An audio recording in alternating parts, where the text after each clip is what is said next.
waktu?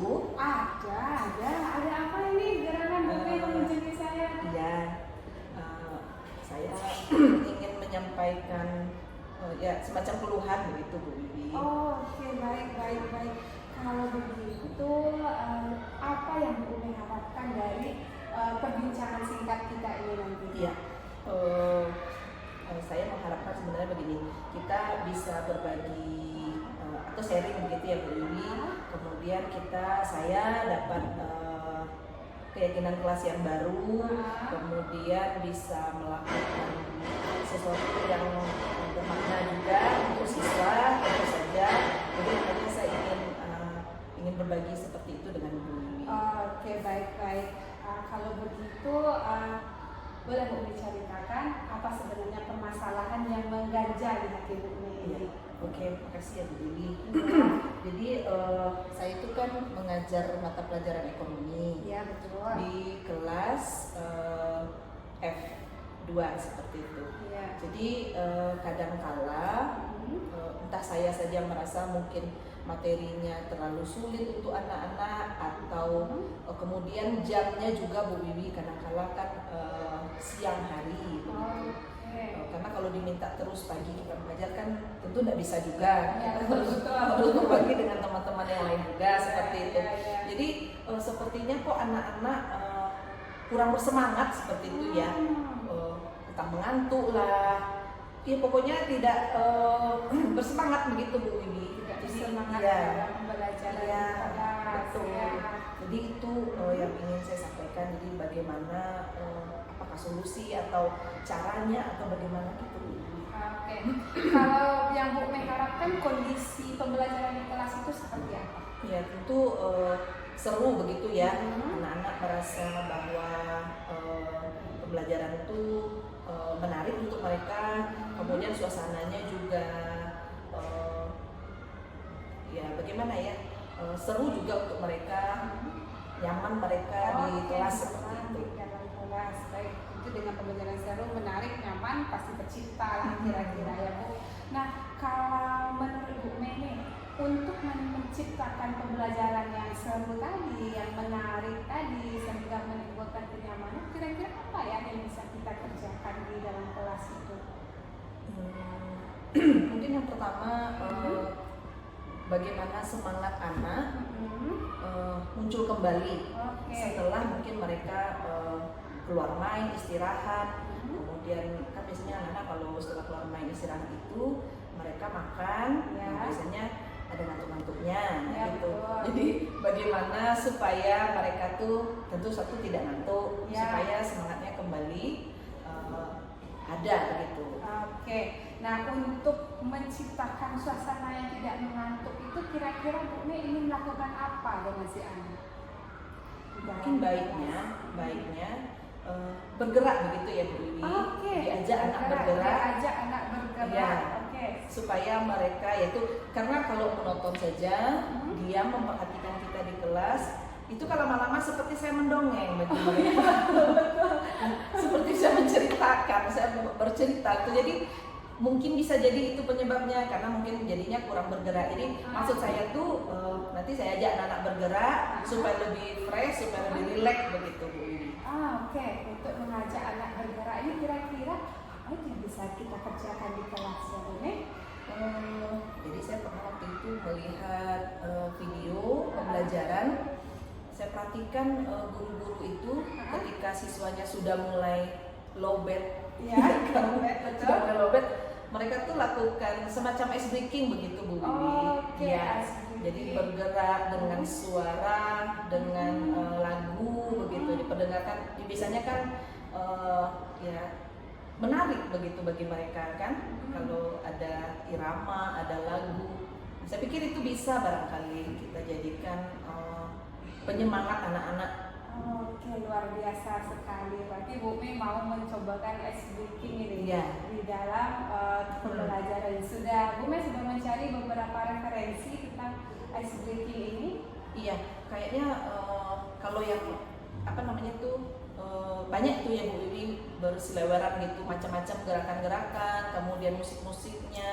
Mungkin itu nanti yang dikumpulkan dan saya lihat gerakannya ya tentu yang tidak susah. Karena kalau gerakannya susah nanti PR lagi sama kali. Jadi mungkin gerakan sederhana saja, bertepuk, entah mengangkat tangan atau bagaimana begitu. Oke. Nah, kalau ice breaking ini kira-kira dalam proses pelaksanaannya Bu Mei mau masukkan kemana nih nanti? Atau langkah-langkah untuk menjalankannya kira-kira seperti apa? Ketika mungkin di awal-awal mungkin belum ya, karena kalau kita di awal-awal langsung, tapi boleh juga di awal dan di tengah mungkin barangkali. Karena biasanya kalau di tengah kita sudah lakukan pembelajaran itu kan sudah mulai tuh. Mungkin 2 ice breaking mau saya masukkan di awal supaya semangat, nanti di tengah-tengah. Oke, di pembukaan dan di inti ya. Nah, sepertinya efektif yang seperti itu. Oke, berarti Bu Mei sudah siap sepertinya nih, udah ready. Saya lihat mau coba di dalam kelas. Nah, kira-kira kapan nih Bu Mei mau mencobakan kegiatan ini? Nanti saya cari dulu Bu Wiwi referensi yang memang menarik juga anak-anak. Dia tidak kekanak-kanakan tapi masa kini, karena kan ini yang mau diajak bergerak dan bersemangat anak SMA. Jadi mungkin saya persiapkan itu dulu. Mudah-mudahan nanti minggu depan sudah bisa kita cobakan. Luar biasa sekali semangat Bu Mei ini. Mudah-mudahan nanti saya juga bisa belajar banyak itu dari gerakan Bu Mei, gerakannya di dalam kelas ya, dengan ice breaking yang tentunya membangkitkan motivasi si anak. Semangat dan motivasi. Saya tunggu loh gerakan Bu Mei ini. Baik. Nah sekarang kan udah keluar nih. Betul. Rasanya apa yang Bu Mei dapatkan? Lega memang Bu Wiwi, karena rasanya tuh kemarin tuh kan menjadi unek-unek juga begitu, ini mau diapakan atau mungkin mau diminta pagi saja mengajar, tentu tidak mungkin. Akhirnya karena saya sering lihat-lihat juga video-video pembelajaran, maka tercetuslah keinginan untuk menambahkan ice breaking di dalam proses pembelajaran. Ya lega Bu Wiwi. Lega ya, udah keluar nih. Nah, nanti kami tinggal menunggu aksi dari Bu Mei saja nanti. Oke, luar biasa. Terima kasih banyak Bu Wiwi sudah mendengarkan curhatan saya. Bu Mei, terima kasih juga sudah berbagi. Sukses untuk Bu Mei ke depannya. Terima kasih banyak. Sama-sama. Mari Bu. Permisi ya Bu Wiwi, terima kasih atas waktunya. Sama Ibu.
Bergerak dulu semua, ayo berdiri supaya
Yang minggu lalu kita sudah bahas review sedikit. Apa itu review? Produksi review. Apa review? Oke, bantu kita. Menghasilkan barang. Produksi adalah tindakan di mana menghasilkan barang yang bisa dikonsumsi oleh konsumen. Oke.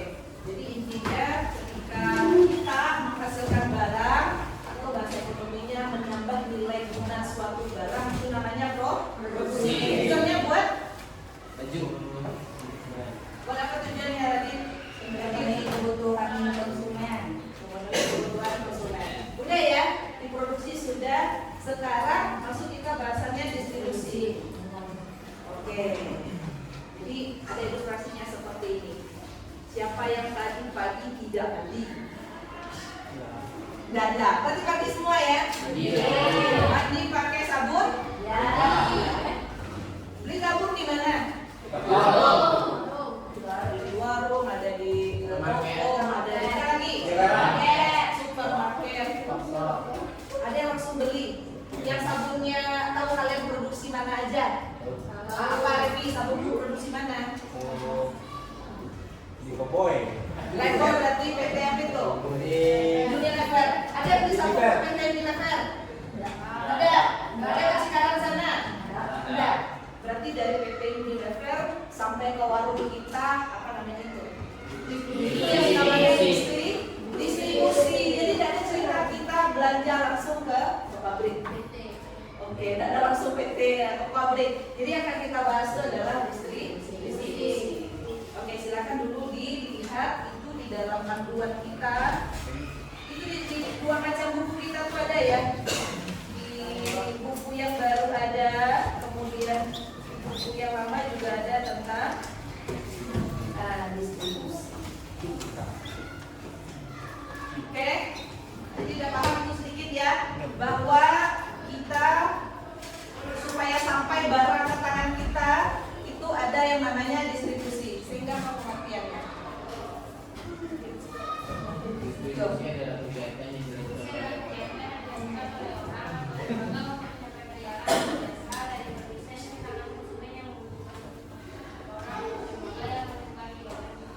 Namanya distributor. Oke. Orang yang melakukan kegiatan distribusi itu namanya distributor. Kegiatannya ngapain tadi? Apa tadi Adi? Pengertiannya? Tadi kan sudah ada ilustrasinya ya, berarti menyampaikan barang. Jadi kalau tidak ada distributor, kita kemana beli barang? Ke pabrik jadinya. Itu tidak bisa beli satu, belinya satu kontainer, ya kan? Nah, jadi distribusi itu pengertiannya adalah penyaluran barang yang telah diproduksi supaya sampai ke tangan konsumen yang membutuhkan. Ini semua ya untuk semua jenis barang.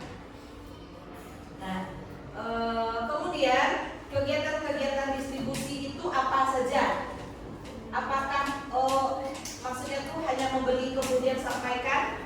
Tapi ada beberapa yang tercakup di dalam begitu ya. Tentu saja yang pertama beli barangnya. Pembelian.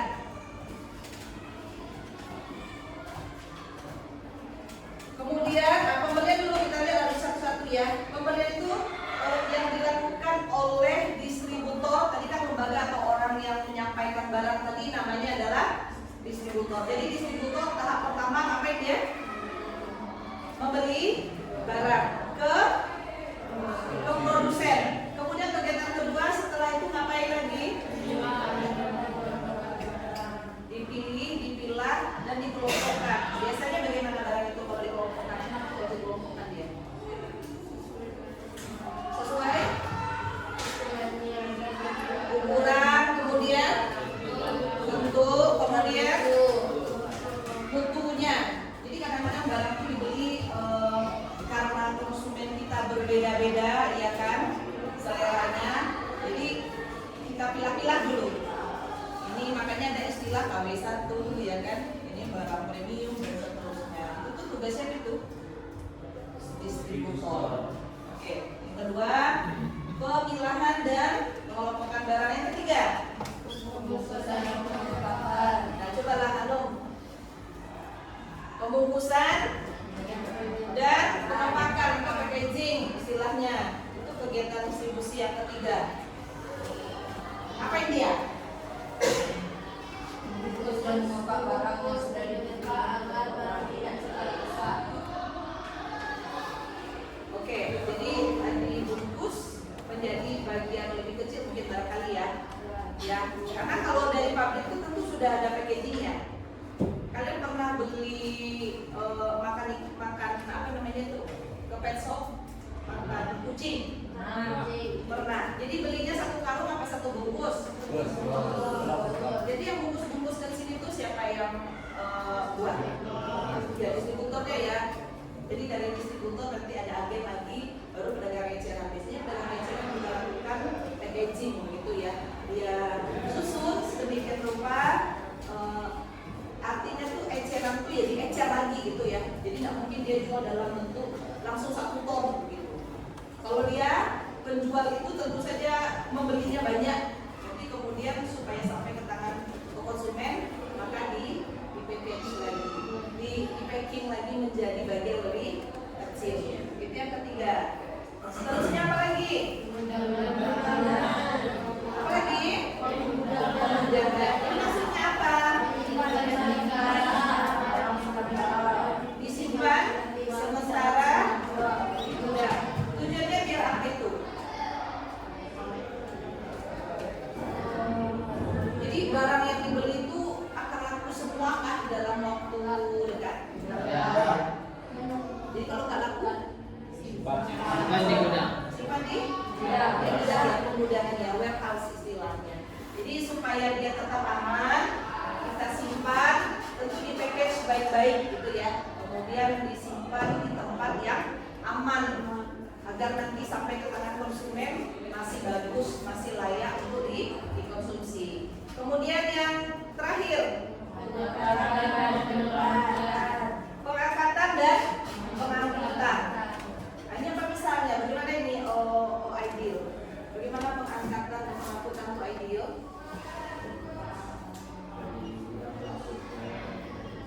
Ke toko atau ke agen-agen begitu ya. Oke, jadi kalau di dalam ekonomi itu ada namanya beban angkut. Jadi beban angkut itu menurut kalian menjadi tanggung jawab siapa? Tanggung jawab distributor atau produsen atau konsumen? Jadi ada dua sebetulnya ya. Bisa menjadi tanggung jawab produsen, bisa menjadi tanggung jawab konsumen. Jadi tergantung nanti perjanjian antara kedua belah pihak, antara penjual dan pembeli. Nah, itu juga termasuk di dalam kegiatan distribusi untuk hal pengangkutan dan pengangkatan gitu ya. Kalau mengangkut ini sama dengan kalau kita bayar, kalau beli online itu tuh ongkir, itu pengangkutan namanya ya. Tapi kalau pengangkatan ini biasanya untuk yang partai besar. Biasanya angkut, nah itu kan dibayar tuh bebannya ya, biayanya dibayar. Nah jadi itulah dia 5 kegiatan yang ada di distribusi: pembelian, pengopakan, kemudian apa lagi? Penggudangan tadi ya. Kemudian pemilahan dulu ya. 3, 4, 5. Ada pemilahan. Atau pemilihan begitu. Ini terakhir baru pengangkatan dan pengangkutan.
jadi toko online? Aku tahu hampir dari kamu semua melakukan ini. Pasti iya kan? Kalau tidak, sebenarnya kamu sedang melakukan kegiatan distribusi tidak langsung loh. Iya, distribusi tidak langsung itu adalah proses penyaluran barang dari produsen kepada konsumen yang dilakukan terlebih dahulu melalui suatu lembaga distribusi seperti distributor, pedagang besar, agen, dan pedagang eceran. Ketika kamu pergi ke toko roti bersama ibumu, ini adalah contoh distribusi langsung. Sebab kamu sudah berinteraksi langsung dengan produsen yang menjual produk itu. Jadi singkatnya, distribusi langsung itu adalah proses penyaluran barang dari produsen yang dilakukan secara langsung ke konsumen. Oh iya. Oke. Jadi tadi yang barusan kita bahas belakangan itu distribusi apa? Distribusi tidak langsung, karena butuh pihak lain dan lembaga lain dalam menyalurkan. Kan nggak mungkin distribusi satu langsung ke PT Unilever di sebelah sana. Maka butuh agen, maklar, distributor dan lain-lain. Nah, kemudian yang kedua, apa tadi namanya itu? Berarti itu adalah jenis distribusi ya. Oke, tadi tidak langsung. Langsung satu lagi. Langsung yang mana tadi? Langsung. Oke, ini apa? Kalian kalau makan tempat onceng itu bagaimana kira-kira? Langsung. Kenapa langsung? Langsung ya, onceng yang produsen kita langsung berusaha sama onceng kita langsung belanja, itu namanya distribusi langsung. Nah, sudah dapat satu lagi. Tadi pengertian yang kedua jenis distribusi langsung dan tidak langsung. Oke, kita lanjutkan lagi.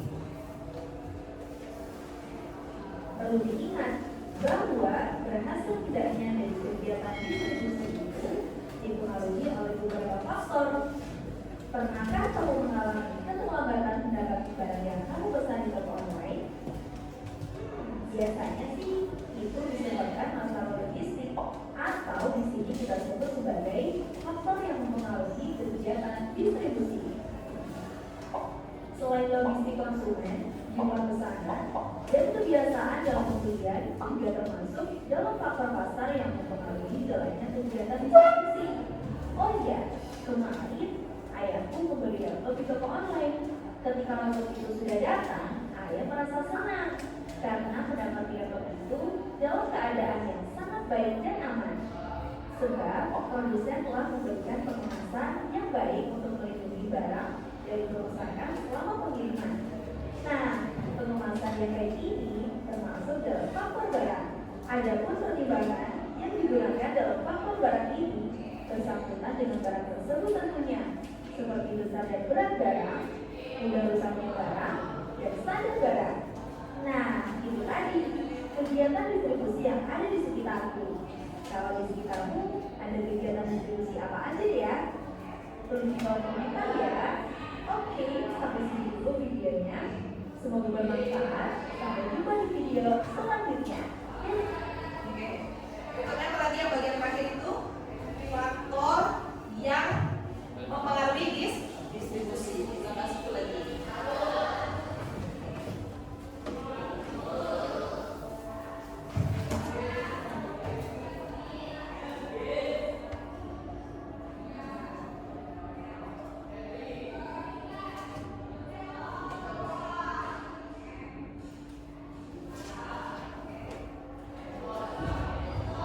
Apa aja tadi? Anda dengar sampai belakang? Mana yang kita lihat?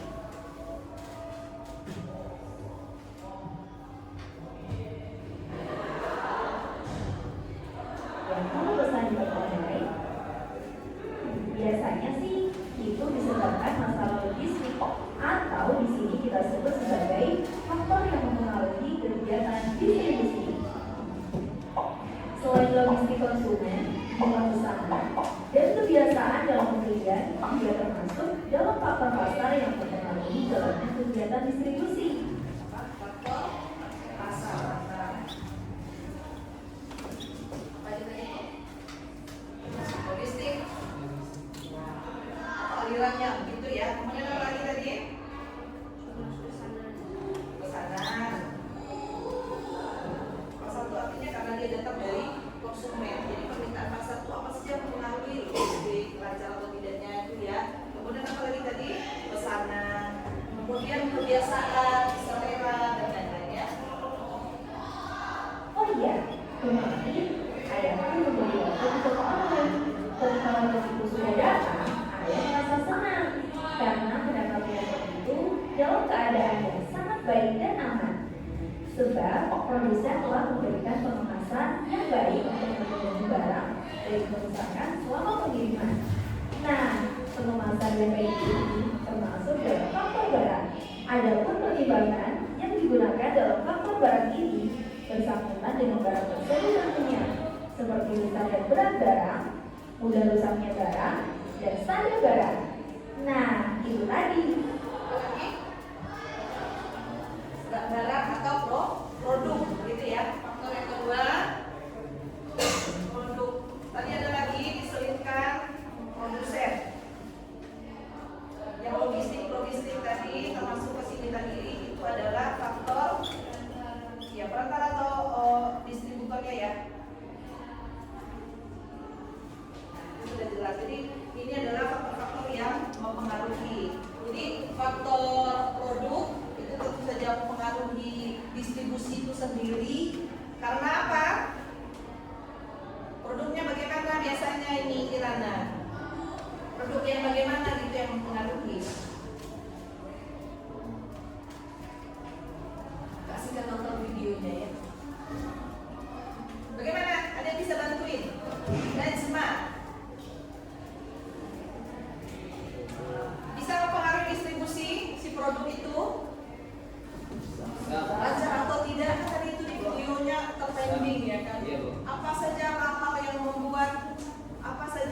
yang membuat mereka terpengaruh begitu ya? Nah, salah satunya adalah produk. Kenapa biasanya?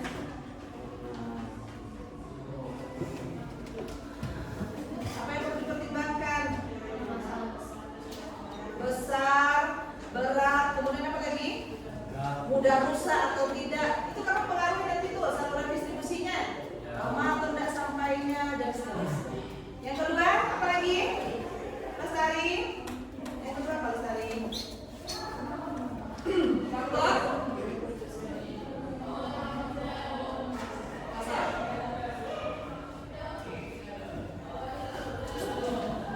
Apa yang membuat dia mempengaruhi distribusi? Jumlah pembeli, oke boleh. Apa lagi? Geografis. Apa misalnya? Apa misalnya? Letak geografis itu mempengaruhi distribusi? Ya pastilah. Kita di tengah kota Bukit Tinggi itu gampang diakses itu ya. Kampung saya masalah sana tuh susah aksesnya. Ada pun jalannya mungkin buru, lewat gunung, turun ke lembah, lama sampainya. Itu mempengaruhi distribusi. Kemudian apa lagi? Produsen. Kenapa produsen? Jadi dia harus mempertimbangkan juga ya kan. Bagaimana supaya sampai barang ke konsumen dengan tepat, barang itu tidak rusak. Jadi mereka juga harus pikirkan. Terakhir ada si perantara distribusi. Apa yang perlu pertimbangan? Apa perlu pertimbangan sama dia? Bagaimana tepat waktu begitu ya. Oke. Itu adalah faktor-faktor yang mempengaruhi distribusi. Oke, sudah 3 submateri yang kita bahas. Pengertian, kemudian tadi ada kegiatan yang mencakup distribusi. Apa lagi? Faktor yang mempengaruhi distribusi. Apa lagi terakhir ini? Ya, faktor yang mempengaruhi terakhir yaitu jenis distribusi. Dan sampai di situ ada yang masih belum paham? Atau paham semua? Lanjut Ngantuk. Iya Najma, paham semua bagaimana Najma? Ada pertanyaan?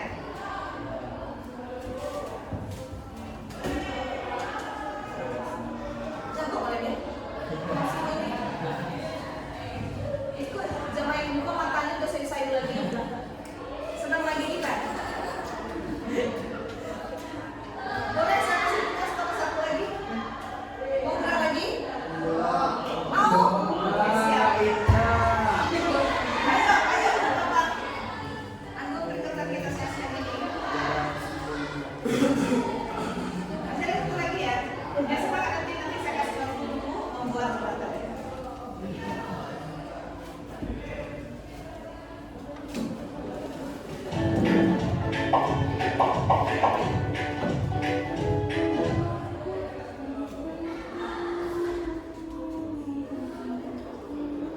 Bisa tuh lagi. Ayo. Oke, kasih mereka sendiri. Ayo. Ya, Fendi, ayolah Fendi biar nggak ngantuk, ayo. Biar fokus kembali. Nah, kamu boleh lah. Ya, seperti ini kita.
Ayo semuanya.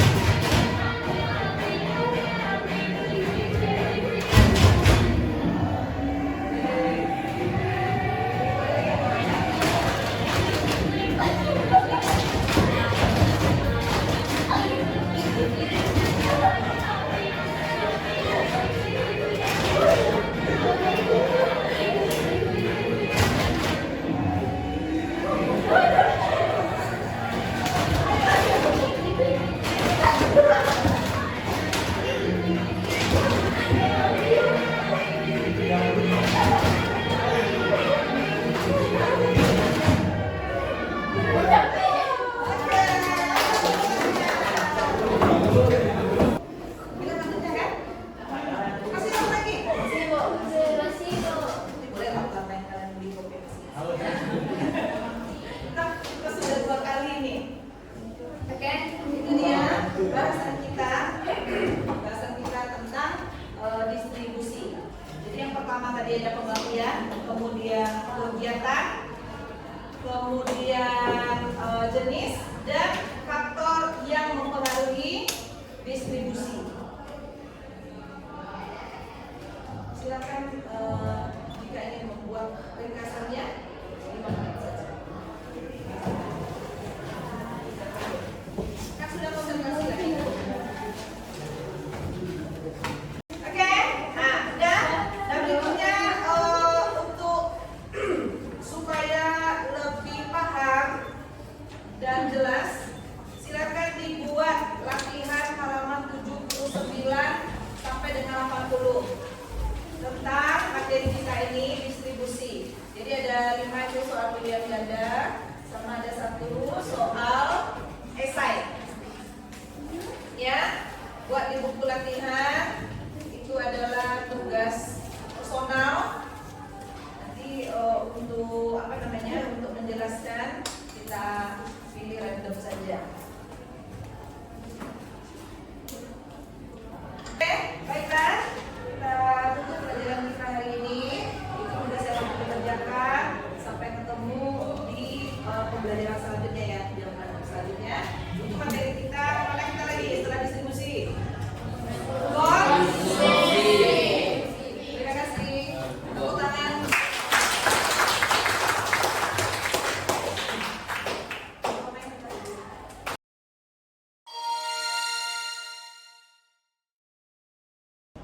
Assalamualaikum. Waalaikumsalam Bu Melati. Ibu perkenalkan, ini Ibu Yudhara Fitri, Ibu pengajar praktik saya di Pendidikan CGP Angkatan 11 gitu. Gimana kabar Bu Mei hari ini? Ya dibilang sehat-sehat Bu Wiwi, alhamdulillah sampai di sekolah hari ini. Tapi ini agak sedikit ini ya, flu biasa. Oh, ya, tapi tidak mengurangi semangat Tidak, Bu Mei tentu saja. hari ini. Ibu Fitri gimana kabarnya Bu? Alhamdulillah baik. Alhamdulillah baik juga. Nah Bu Fitri, hari ini saya kedatangan Bu Melati. Jadi beberapa waktu lalu kami sudah mencoba menjalankan teknik coaching di mana untuk saling berbagi lah tentang proses pembelajaran Ibu Melati di kelas. Kita udah pernah juga ya Bu Mei sampai pelaksanaan observasi di kelas. Nah Bu Mei, gimana nih perasaan Bu Mei setelah mempraktikkan kegiatan pembelajaran di kelasnya? Alhamdulillah Bu Wiwi. Pertama tentu saya menyampaikan terima kasih banyak dulu ya, karena bisa membukakan apa itu namanya cakrawala atau wawasan dan sebagainya begitu. Jadi setelah saya praktikkan kemarin itu, perasaan saya pribadi tentu saja senang begitu ya Bu Wiwi. Ternyata apa yang saya mau itu bisa terlaksana. Iya, karena kan permasalahannya tuh awal anak-anak ini di jam saya tidak semangat, mengantuk begitu. Karena ya sebelumnya sudah belajar dulu dengan mata pelajaran yang lain, mungkin sudah lelah begitu ya Bu Wiwi. Maka kemudian seperti yang kita sudah pernah bahas juga dan sudah saya praktekkan, dan ternyata saya sendiri juga happy begitu, senang di dalam kelas tersebut. Oke, berarti alhamdulillah harapan Bu Mei tercapai dengan teknik yang sudah dipraktekkan kemarin di kelas. Nah, kira-kira tujuan yang Bu Mei harapkan kemarin mendapatkan hasil yang maksimal atau bagaimana? Iya betul Bu Wiwi, tujuannya kan kemarin itu memang supaya anak-anak kembali fresh. Jadi kita merefresh ini. Iya betul. Jadi anak-anak memang menjadi lebih bersemangat begitu ya. Semangat, dan mereka tularkan ke saya juga. Jadi kita tuh kalau mengajar siswa yang malas-malasan kan ikutan ngantuk. Iya Jadi betul. kemarin karena anak-anak ini happy begitu, senang, jadinya saya juga ikutan happy begitu Bu Wiwi. Jadi menyampaikan apapun juga kayaknya kok lebih enak, lebih masuk gitu ke anak-anak. Oke, nah untuk pelaksanaannya sendiri, boleh Bu Mei berbagi bagaimana cara Bu Mei menerapkan teknik tersebut di kelas? Jadi tekniknya itu kan saya menggunakan ice breaking Bu Wiwi untuk merefresh anak-anak. Jadi ini awalnya kan saya nggak pernah, saya tahu tapi tidak pernah melaksanakan di kelas. Kemudian kemarin saya coba terapkan, karena saya tuh biasanya di tengah-tengah gitu ya, biasanya habis sholat baru kemudian jam pembelajaran saya. Nah itu biasanya kan anak-anak mereka sudah sholat, terus mungkin sudah makan siang, jadi biasanya ngantuk. Jadi itulah tujuan kita. Jadi karena ini sepertinya sudah redup gitu ya, maka di awal masuk saya berikan ice breaking tersebut. Dan biasanya jadinya diri lagi mereka gitu ya, semangat lagi. Jadi setelah mereka sudah semangat, saya menerangkan seperti biasa. Nanti kalau ya namanya kita anak-anak di kelas tuh ada 25 orang, kan nggak sama semuanya tuh. Jadi ada 1-2 yang kemudian layu lagi gitu. Layu lagi bunganya gitu kan. Nah, jadi kemudian di tengah-tengah supaya kembali di charge gitu ya, kembali di charger energinya, saya masukkan lagi ice breaking. Jadi 2 kali saya terapkan, di awal 1 karena berhubungan kan saya masuknya tuh siang, kemudian di tengah-tengah pembelajaran. Wah, luar biasa sekali tekniknya. Nah, kalau setelah menerapkan ice breaking di kelas atau dalam pembelajarannya Bu Mei ini, apa hal positif yang Bu Mei dapatkan dari pelaksanaan ice breaking itu terhadap si anak? Ya tentu saja, karena tadi kan tujuannya merefresh anak, ya tentu saja mereka menjadi fresh kembali begitu ya. Walaupun kadang-kadang kan itu cuman saya sampaikan, saya berikan tuh lagu-lagu yang memang mereka suka gitu ya, lagu-lagu yang familiar sama mereka, kemudian gerakannya gerakan ringan. Jadi memang seperti di recharge gitu anak-anaknya ya. Iya. Jadi ini kembali seperti itu. Jadi efeknya nanti buat saya ternyata pribadi, ketika anak happy, dia bertanya dengan semangat, tentu kita menjelaskan juga semangat juga. Lebih gitu. semangat lagi. Nah, kalau dalam pelaksanaannya di kelas kira-kira sudah tercapai untuk seluruh siswa atau ada beberapa hal yang perlu dikondisikan kembali atau bagaimana? Kalau keseluruhan gitu ya, rata-rata anak-anak sudah enjoy begitu ya. Tapi ada satu dua mungkin karena ini kan baru pertama yang saya terapkan dulu. Jadi anak-anak mungkin ada rasa malu, ada rasa sungkan mereka, atau mungkin lagunya mereka tidak begitu suka, kan macam-macam gitu ya.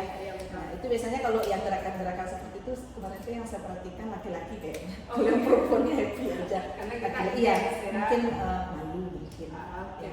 Nah kedepannya nih untuk mengatasi hal tersebut kira-kira apa yang akan Bu Mia lakukan?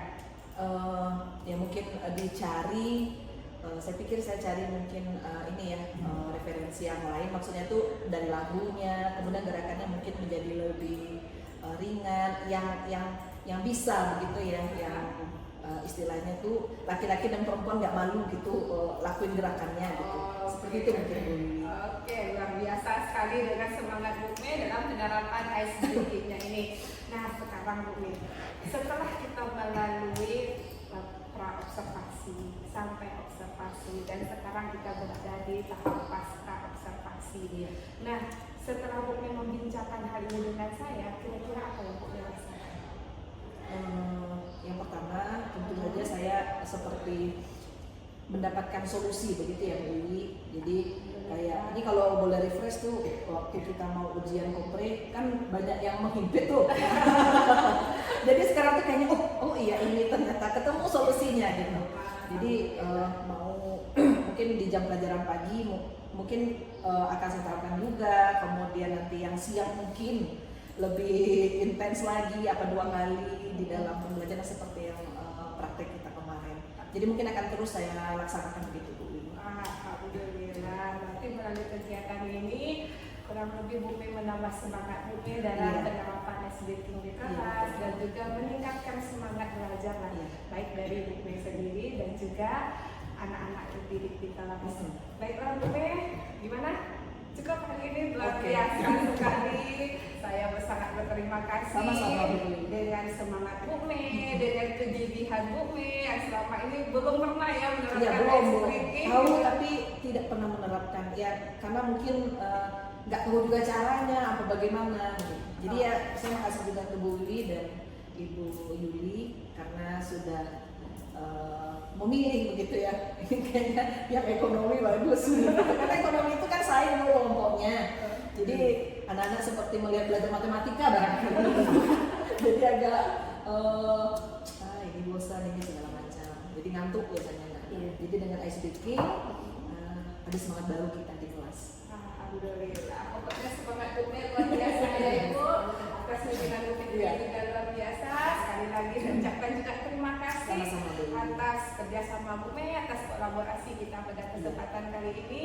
Semoga kedepannya kita akan berkolaborasi lagi demi keberhasilan anak didik kita bersama. Baik Bu Mia, sukses selalu untuk Bu Mia. Terima kasih.